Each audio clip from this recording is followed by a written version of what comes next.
हमारा कहानी है दोस्तों, पिता का प्यार। एक गांव में एक छोटा सा बच्चा था। उसके पिता तो थे, लेकिन माँ की मृत्यु हो गई थी। पिता सारा दिन काम करता है और अपने बेटे को पाल पोस कर बड़ा करता है। वो अपने बेटे को उसके माँ की कमी का एहसास नहीं होने देता है। वह सारे सुख अपने बेटे को देता है जो एक माँ दे सकती थी। उस पिता ने भगवान से अपने लिए कभी कुछ नहीं मांगा, सिर्फ इतना ही मांगा कि मेरे बेटे को कोई परेशानी ना हो। दिन बीतते गए, बेटा पढ़ लिख कर अच्छा जॉब भी करने लगता है और वह शहर में रहने लगता है।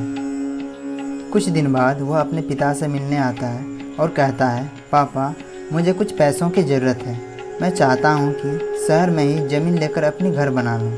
पिता इस बात को सुनकर बहुत खुश होते हैं। सोचते हैं कि मेरा बेटा है, एक न एक दिन नाम करेगा। जिंदगी भर की बचाई हुई पूंजी को निकालकर अपने बेटे को दे देते हैं। बेटा शहर चला जाता है और उन पैसों से अपना घर बना लेता है। पिता इधर इंतज़ार करता रहता है कि मेरा बेटा एक न एक दिन तो मेरे पास ही आएगा, जाएगा कहाँ। उसके पास अब कोई नहीं जाता था, क्योंकि न ही अब उस पिता के पास पैसे थे और न ही रहने का जगह था। कुछ दिन बाद बेटा फिर लौट कर आता है और अपने पिता से कहता है, पापा अब आप दादाजी बनने वाले हैं। पिता को बहुत खुशी होती है इस बात को सुनकर। वह कहते हैं, तू मेरी बहू और पोता से कब मिलाएगा। बेटा कहता है, बस पापा थोड़े दिन और। पापा मुझे कुछ पैसों की ज़रूरत है, क्योंकि आजकल थोड़ा जॉब में खींच बीच हो रहा है, जिसके कारण से मुझे कुछ दिनों के लिए सस्पेंड कर दिया गया है।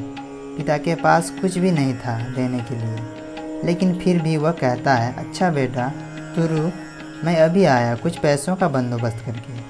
पिता बाद में महाजन से कुछ पैसे उधार लेकर अपने बेटे को दे देता है और बेटा पैसा लेकर शहर चला जाता है। एक साल गुजर जाता है। पिता सोचते हैं कि मैं तो अब दादाजी बन गया हूँगा, मेरा बेटा पता नहीं मेरे नाती को लेकर कब आएगा। फिर सोचने लगते हैं, समय नहीं मिलता होगा इसलिए मेरा बेटा अभी तक नहीं आया, वरना ज़रूर आया होता। एक दिन महाजन 2-3 आदमी को लेकर उस पिता के घर पर आता है और कहता है कि आपके वादे के मुताबिक मैं पूरे 1 साल बाद आया हूँ अपने पैसे ले जाने। पिता कहते हैं, मेरे पास पैसे नहीं है देने के लिए। महाजन कहता है, जब पैसे देने नहीं थे तो आपने मुझसे उधार क्यों लिया। तभी पिता कहते हैं, ठीक है रुको, मैं तुम्हारे लिए पैसों का बंदोबस्त करके आता हूँ। और वहाँ के नज़दीक अस्पताल में चले जाते हैं। वहाँ जाकर अपना ब्लड डोनेट करते हैं और अपनी एक किडनी भी बेच देते हैं और उस महाजन का कर्ज चुकता कर देते हैं। किडनी बेचने के बाद उनकी स्थिति और भी ख़राब हो जाती है और वह उस इंतज़ार में जी रहे होते हैं कि मेरा बेटा एक दिन आएगा ज़रूर। इस आस में जीते जीते एक दिन उस पिता की मृत्यु हो जाती है।